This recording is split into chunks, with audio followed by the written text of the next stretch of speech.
আসসালামু আলাইকুম। অবিরাম বাংলা সংবাদে সবাইকে স্বাগত জানাচ্ছি মার্জিয়া মীরা। শুরুতেই বিআরবি কেবল সংবাদ শিরোনাম। শেখ মুজিবুর রহমানের শাহাদাত বার্ষিকীতে ধানমন্ডি ৩২ নম্বরে ঘিরে থমথমে পরিস্থিতি। অপতৎপরতা রোধে পুরো এলাকার নিরাপত্তার চাদরে ঢাকা, ৫ জন আটক। সংস্কার, বিচার ও নির্বাচন নিশ্চিতে প্রতিশ্রুতিবদ্ধ অন্তর্বর্তী সরকার। মালয়েশিয়া সফরে সিএনএ টেলিভিশনকে দেয়া সাক্ষাৎকারে প্রধান উপদেষ্টা। প্রধান উপদেষ্টার মালয়েশিয়া সফর সমৃদ্ধ অর্থনীতি অর্জনে গুরুত্বপূর্ণ ভূমিকা রাখবে মনে করেন বিশ্লেষকরা। বিনিয়োগ বান্ধব পরিবেশ এবং আমলাতান্ত্রিক জটিলতা দূর করার তাগিদ। এবং সৌদি খেজুরের বাগান গড়ে সফল ময়মনসিংহের মোতালেব। আগ্রহী চাষিদের দিচ্ছেন পরামর্শ ও গাছের চারা।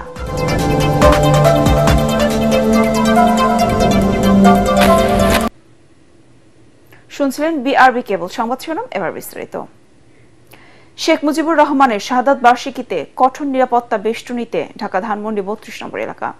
সতর্ক অবস্থানে আইন শৃঙ্খলা রক্ষাকারী বাহিনী। ১৫ই আগস্টকে কেন্দ্র করে যে কোনো ধরনের অপতৎপরতা ঠেকাতে প্রস্তুত রাখা হয়েছে সাঁজোয়া যান। নিরাপত্তার স্বার্থে শেখ মুজিবুর রহমানের ৩২ নম্বরের বাসভবন এলাকায় প্রবেশ করতে দেয়া হচ্ছে না জনসাধারণকে। ফলে থমথমে পরিবেশ করছে ধানমন্ডি ৩২ নম্বর এলাকায়। আওয়ামী লীগের কর্মী সন্দেহে এখন পর্যন্ত ৫ জনকে আটক করেছে পুলিশ। এদিকে উৎসুক জনতা ভিড় করেছে প্রধান সড়কে। প্রচার করা হচ্ছে স্বৈরাচার হাসিনার আমলে নানা জুলুম, অত্যাচার ও অরাজকতার প্রামাণ্যচিত্র।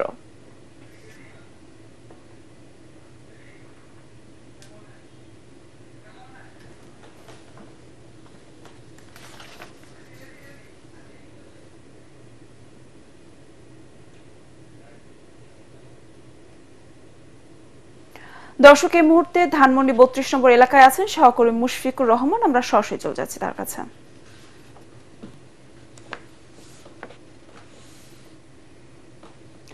মুশফিক, ধানমন্ডি ৩২ নম্বর এলাকার পরিস্থিতি কেমন দেখছেন আমাদের জানাবেন।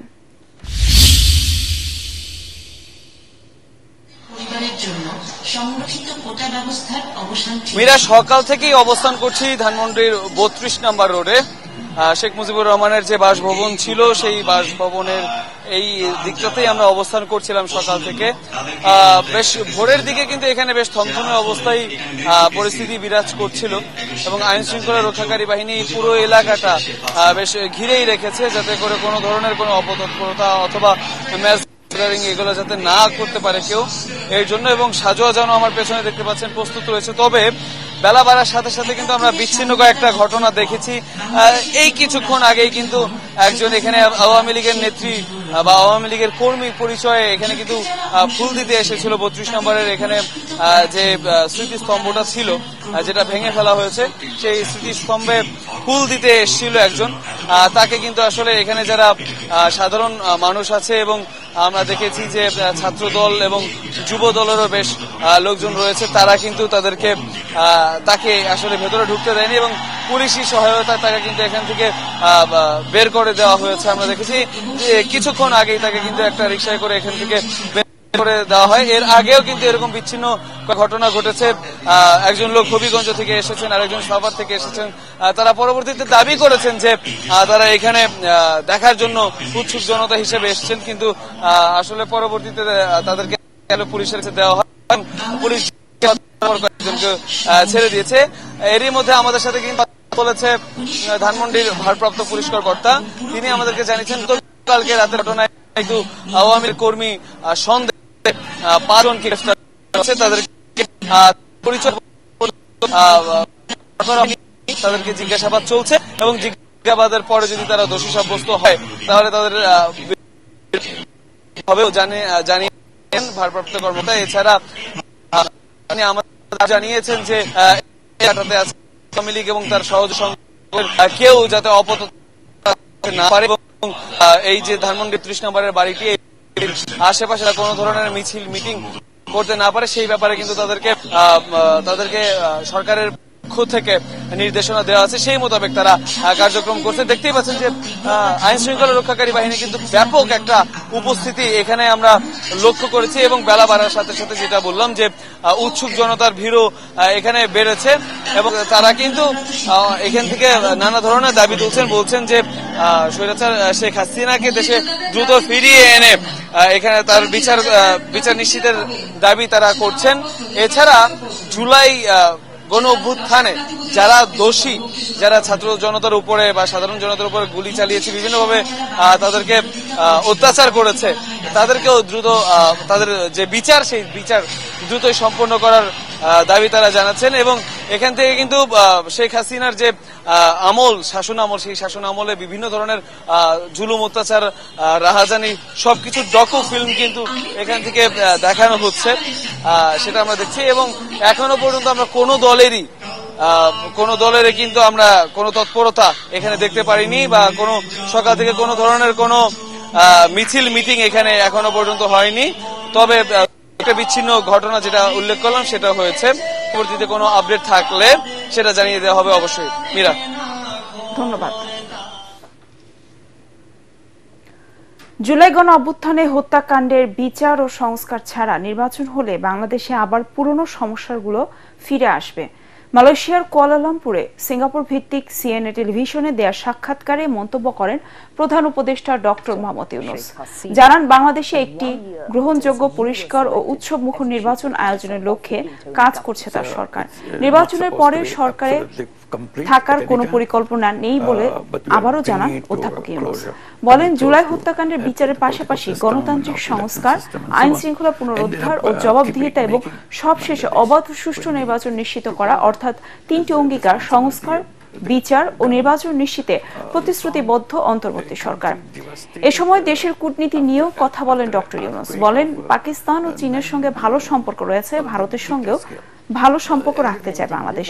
শেখ হাসিনাকে প্রত্যাবাসনের অনুরোধে ভারত সাড়া দেয়নি এমন প্রশ্নের উত্তরে ইউনূস বলেন, তারা শেখ হাসিনাকে রাখতে পারে, তবে তাকে বাংলাদেশে অস্থিতিশীলতা তৈরির কোনো সুযোগ দেয়া হবে না। Thanks for joining us, Professor Yunus. Thank you for inviting me. So that's 1 year, 8 days since Sister Sheikh Hasina, and 1 year since you were selected. At any time, but we are bringing it to a closure, coming close to the political system and also election system and so on. Ended up making. প্রধান উপদেষ্টার Malaysia সফর LDC থেকে উত্তরণের পর সমৃদ্ধ অর্থনীতি অর্জনে গুরুত্বপূর্ণ ভূমিকা রাখার আশা বিশ্লেষকদের। তারা বলছেন, অভিবাসন খাতে সফলতা না এলেও অন্য যেসব বিষয়ে সমঝোতা হয়েছে তাতে আগামীতে দুই দেশের অর্থনীতি আরও বেগবান হবে। তবে এর সম্ভাবনা কাজে লাগাতে বিনিয়োগ বান্ধব পরিবেশ এবং বিনিয়োগ আকর্ষণে আমলাতান্ত্রিক জটিলতা দূর করার তাগিদ দিয়েছেন বিশেষজ্ঞরা। ইমদাদুল্লাহ বাবুর রিপোর্ট। মালয়েশিয়ায় প্রধান উপদেষ্টার 3 দিনের রাষ্ট্রীয় সফরে এবার ব্যবসা, জ্বালানি এবং শিক্ষাসহ কয়েকটি খাতে সফলতা এসেছে। এই সফরে উচ্চশিক্ষা, কূটনীতিকদের প্রশিক্ষণ ও হালাল পণ্য এবং সেবার ক্ষেত্রে দুদেশ নিজেদের সহযোগিতায় নোট বিনিময় করে। আর ব্যবসা বাণিজ্য এগিয়ে নিতে মালয়েশিয়ার ন্যাশনাল চেম্বার অব কমার্স এবং Bangladesh federation of chamber and commerce ইন্ডাস্ট্রির সাথে 2টি সমঝোতা স্মারক সই হয়। এছাড়াও এলএনজি ও প্রতিরক্ষা সহ আরও 3টি খাতে সহযোগিতায় সমঝোতা স্মারক সই হয়েছে দুই দেশের। আমরা গ্রাজুয়েশনে যাচ্ছি, তখন গেলে আমরা এতদিন ধরে যেভাবে ব্যবসা বাণিজ্য করেছি পৃথিবীর সাথে, সেই ব্যবস্থাটা থাকবে না। মালয়েশিয়ার সাথে এফটিএ নিয়ে আলাপ আলোচনা করে আমার ধারণা যদি আমরা এফটিএটা করতে পারি, এটা আমাদের জন্য কিন্তু একটা নতুন ওপেনিং দেবে। এই বিষয়টা আমার কাছে মনে হয় একটা সামনের দিকে যাওয়ার একটা স্টেপ হিসাবে দেখতে পারি। এনার্জি সিকিউরিটির জায়গায় কিন্তু গুরুত্বপূর্ণ কয়েকটা বিষয় আসছে, এলএনজির ইনফ্রাস্ট্রাকচার এবং রিনিউয়েবল এনার্জি। বিনিয়োগ তো বললে আসবে না, বিনিয়োগ কিন্তু রাজনৈতিক বিষয় নয়, এটা অর্থনৈতিক বিষয়। বিনিয়োগের পরিবেশ যদি আমি তৈরি করতে পারি, তাহলে আমরা মালয়েশিয়ার বিনিয়োগ পাবেন। এটা ভালো দিক যে দেশের বিজনেসম্যান চেম্বারের ভিতরে আন্ডারস্ট্যান্ডিং হয়েছে, চেম্বারের মধ্যে যে মিটিংটা হয়েছে, সমঝোতা হয়েছে, এটা ফলো আপ হবে। ফলো আপ হলে তখন কোন ক্ষেত্রে কে বিনিয়োগ করবে সে একটা সুযোগ এসে গেছে মনে করি এই ভিজিটের মাধ্যমে। তবে বাংলাদেশের জন্য দ্বিতীয় বৃহৎ শ্রমবাজার মালয়েশিয়ায় অভিবাসন বিষয়ে আলোচনায় আসেনি কোনো অগ্রগতি। এই সমস্যাটা একদিনে হয়নি, বিগত 15-20 বছর এই সমস্যা হয়েছে। এই প্রথমবার মিটিং হলো হাই লেভেলে, তো এর ফলো আপ হিসাবে হয়তোবা একটা সুযোগ তৈরি হবে বলে আমি মনে করি। আমি যেভাবে দেখি অভিবাসন প্রক্রিয়াটাকে, মালয়েশিয়ানটা কিন্তু একটু ভিন্নভাবে দেখে। তো কাজে আমার ধারণা এই কারণে এখানে খুব বেশি নাড়াচাড়া হয়নি, যা আছে চালু ওই অবস্থায় থাকুক। ব্যাচেলার্স বা শিক্ষিত যারা, তাদের জন্য ভিসার ব্যবস্থা একটা অভিবাসন একটা নতুন ডাইমেনশন হয়তো হবে। আমরা এটাকে শুধু টাকা আমদানির বিষয় হিসাবে দেখছি। এই অভিবাসীদের যাদেরকে পাঠাচ্ছি তাদেরকে যে আরো সক্ষম, আরো দক্ষ করে পাঠানো দরকার, সেই জায়গাটার প্রতি আমরা একদমই মনোযোগী না।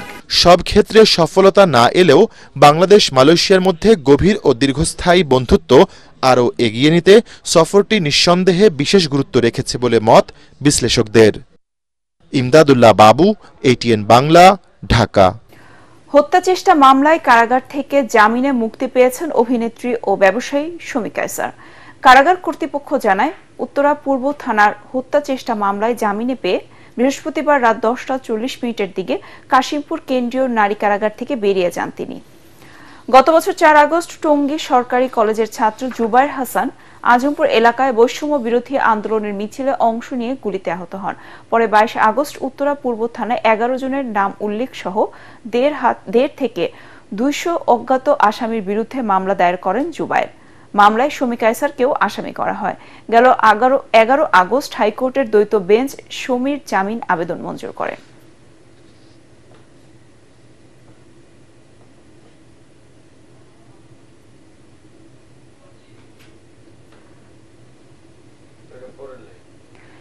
সিলেটের কোম্পানিগঞ্জে সাদা পাথর লুটের ঘটনায় বৃহস্পতিবার রাতে কাঁচপুর ব্রিজ সংলগ্ন ডেমরার সারুলিয়ায় র্যাব 11 ও নারায়ণগঞ্জ জেলা প্রশাসনের যৌথ অভিযানে উদ্ধার হয়ে আরও 40,000 ঘনফুট পাথর, যার বড় অংশ এর মধ্যে ক্রাশ করে রাখা হয়েছিল। এর আগে সিলেটে উদ্ধার হয় 49,000 ঘনফুট সাদা পাথর। এসব পাথর এর মধ্যে ফিরে দেওয়া হয়েছে সাদা পাথর এলাকার নদীতে। সব মিলিয়ে এখন পর্যন্ত উদ্ধার হওয়া মোট পাথরের পরিমাণ দাঁড়িয়েছে 89,000 ঘনফুট। এদিকে র্যাবের হিসাবে সাদা পাথর এলাকা থেকে প্রায় 2 লাখ ঘনফুট পাথর এবং 6 লাখ ঘনফুট বালু অবৈধভাবে উত্তোলন করা হয়েছে। দেশের মাটিতে বিদেশি জাতের খেজুর উৎপাদন করে সফলতা পেয়েছেন ময়মনসিংহের ভালুকার আব্দুল মোতালেব। সৌদি আরবের শেখা অভিজ্ঞতা কাজে লাগিয়ে তিনি গড়ে তুলেছেন বিশাল খেজুর বাগান। বাগান গড়তে আগ্রহী চাষিদের দিচ্ছেন পরামর্শ ও গাছের চারা। ভালুকা থেকে আনোয়ার হোসেন তরফদারের রিপোর্ট, জানাচ্ছেন ফারহিন ইসলাম টুম্পা।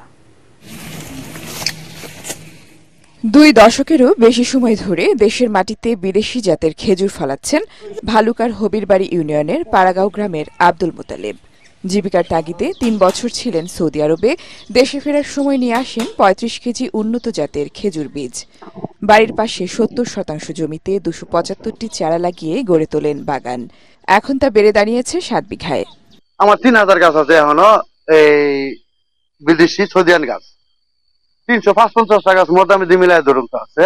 এই মধ্যে আমি ধরুন তো বিক্রি করেছি, আমার টার্গেট হলো এই বছর 200 গাছ বিক্রি করলে সামনের বছর আরো 200 গাছ বানাইছি। এটা ক্ষেত্রে জায়গা আমার জায়গা নাই, তো এটা বাড়াবার পাইতেছি না, যার জন্য আমি এইভাবে খেজুর ধরাটা বিক্রি করলে আবার একটা লাগাই।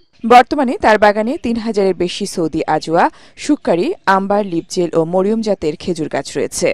আজোয়া বিক্রি হচ্ছে কেজি প্রতি 3000 টাকা, সুক্কারি 1000, আম্বার 2500, লিপজেল 4500 ও মরিয়ম 600 টাকা কেজি দরে। খেজুরের পাশাপাশি বিক্রি করেন চারাও। কাটিং চারা 15,000 থেকে 2 লাখ আর বীজ চারা 500 থেকে 10,000 টাকা দামে বিক্রি হয়। তার কাছ থেকে বীজ আর চারা নিয়ে অনেকেই গড়ছেন খেজুর বাগান।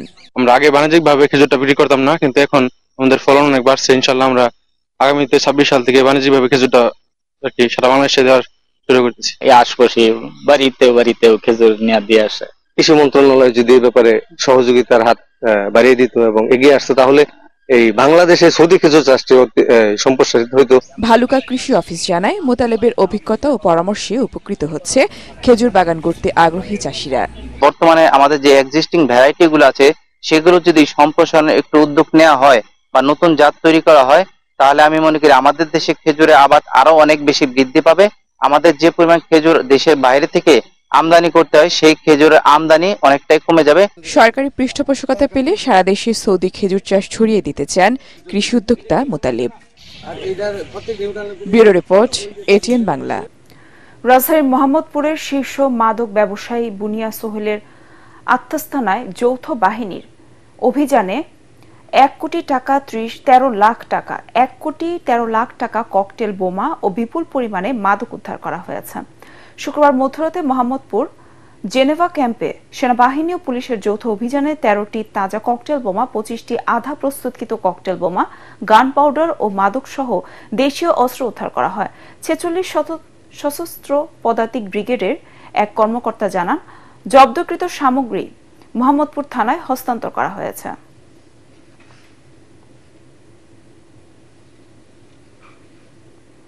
শরীয়তপুরের নড়িয়ায় ওমান প্রবাসীর পরিত্যক্ত ঘর থেকে 35টি হাত বোমা উদ্ধার করেছে পুলিশ। বৃহস্পতিবার বিকেলে উপজেলার মুক্তারের চর ইউনিয়নের পোড়াগাছা এলাকার বসতবাড়ি থেকে হাত বোমাগুলো উদ্ধার করা হয়। পুলিশ জানায়, পোড়াগাছা এলাকার মিলন মাতবর দীর্ঘদিন ধরে ওমান প্রবাসী। তার বাড়িতে কেউ না থাকায় ঘরটি ফাঁকা ছিল। দুপুরে ওই ঘরে অভিযান চালানো হয়। এ সময় 5টি বালতিতে রাখা অন্তত 35টি হাত বোমা উদ্ধার করা হয়। সন্ত্রাসী কর্মকাণ্ড রোধে পুলিশের কার্যক্রম অব্যাহত রয়েছে বলে জানান জেলার অতিরিক্ত পুলিশ সুপার আশিক মাহমুদ। মিলন মাতবরের বাড়ি, তো উনি ওমান প্রবাসী, তবে প্রায় 7-8 মাস ধরে এখানে কেউ থাকছেন না এবং ওনার স্ত্রী এখানে থাকতেন, কিন্তু এই মুহূর্তে কেউ বসবাস করছে না। তো বাড়ির বিভিন্ন আশেপাশে আমরা গর্ত লক্ষ্য করেছি, হতে পারে এখান থেকে ঢুকে এখানে গোপনে এগুলো তৈরি করা হচ্ছিল। আমরা সামনে আমাদের তদন্ত কার্যক্রম অব্যাহত রেখেছি। এর সাথে সংশ্লিষ্ট কারা রয়েছে এবং যারা এটা তৈরি করেছে আমরা সেটি উদ্ধার করার চেষ্টা করছি, উদ্ঘাটন করার চেষ্টা করছি। এবার আন্তর্জাতিক সংবাদ।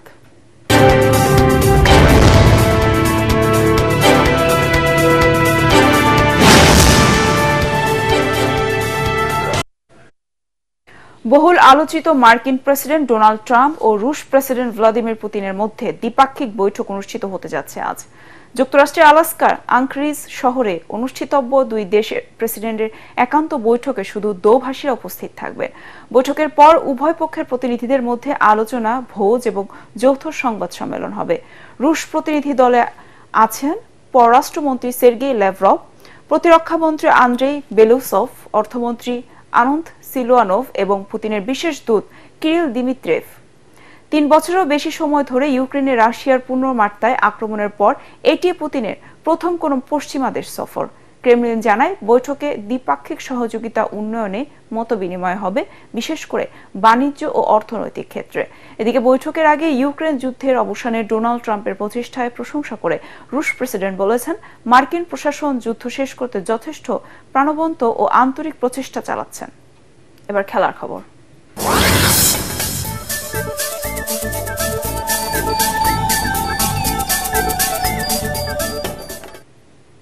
ক্যারিবিয়ান প্রিমিয়ার লিগের ত্রয়োদশ আসরের উদ্বোধনী ম্যাচে সেন্ট কিটসের কাছে 6 উইকেটে হেরেছে সাকিব আল হাসানের অ্যান্টিগা।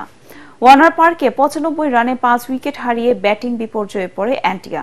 সেই বিপদ থেকে আর বের হতে পারেনি তারা। 16 বলে 11 রান করে বাংলাদেশে অলরাউন্ডার আউট হন দলের 120-এ। তাতে 17 ওভার 1 বলে 121 রানে থামে ইমাদ ওয়াসিমের দলের ইনিংস। জবাবে 15 ওভারে 4 উইকেট হারিয়ে জয় তুলে নেয় সেন্ট কিটস। 37 রানে অপরাজিত থাকেন এলিক আথানজি। বল হাতে কোনো উইকেট পাননি সাকিব আল হাসান। একটি ঘোষণা, এটিএন বাংলার নাম ব্যবহার করে সাংবাদিক পরিচয় কতিপয় ব্যক্তির বিরুদ্ধে সংবাদ সংগ্রহের নামে দেশের বিভিন্ন স্থানে চাঁদাবাজির অভিযোগ পাওয়া যাচ্ছে। এ ধরনের চাঁদাবাজ ও ভুয়া নাম ব্যবহারকারীদের নিকটস্থ থানায় সোপর্দ করার জন্য অনুরোধ জানাচ্ছে এটিএন বাংলা কর্তৃপক্ষ। এছাড়াও প্রতিষ্ঠানটিতে সাংবাদিক ও জনবল নিয়োগের ভুয়া বিজ্ঞাপন দিয়ে একটি চক্র প্রতারণা করছে। বর্তমানে এটিএন বাংলায় কোনো ধরনের নিয়োগ প্রক্রিয়া চলছে না। নিয়োগ নিয়ে কারোর সাথে আর্থিক লেনদেন না করার অনুরোধ জানাচ্ছে এটিএন বাংলা কর্তৃপক্ষ। শেষ করার আগে বিআরবি কেবল সংবাদ শিরোনাম আরেকবার। শেখ মুজিবুর রহমানের শাহাদাত বার্ষিকীতে ধানমন্ডি 32 নম্বরকে ঘিরে থমথমে পরিস্থিতি।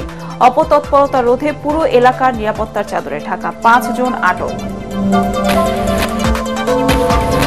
সংস্কার, বিচার ও নির্বাচন নিশ্চিতে প্রতিশ্রুতিবদ্ধ অন্তর্বর্তী সরকার। মালয়েশিয়া সফরে সিএনএ টেলিভিশনকে দেয়া সাক্ষাৎকারের প্রধান উপদেষ্টা।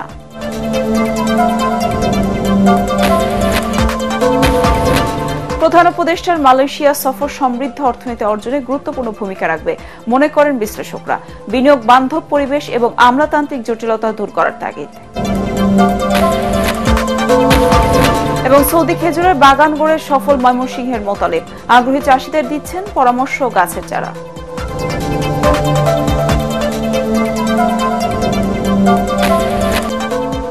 পরবর্তী সংবাদ দেখার আমন্ত্রণ জানিয়ে এখনকার মতো শেষ করছি এটিএন বাংলা সংবাদ। ইউটিউবে দেখতে ব্রাউজ করুন youtube/ATN বাংলা নিউজ। ধন্যবাদ সবাইকে।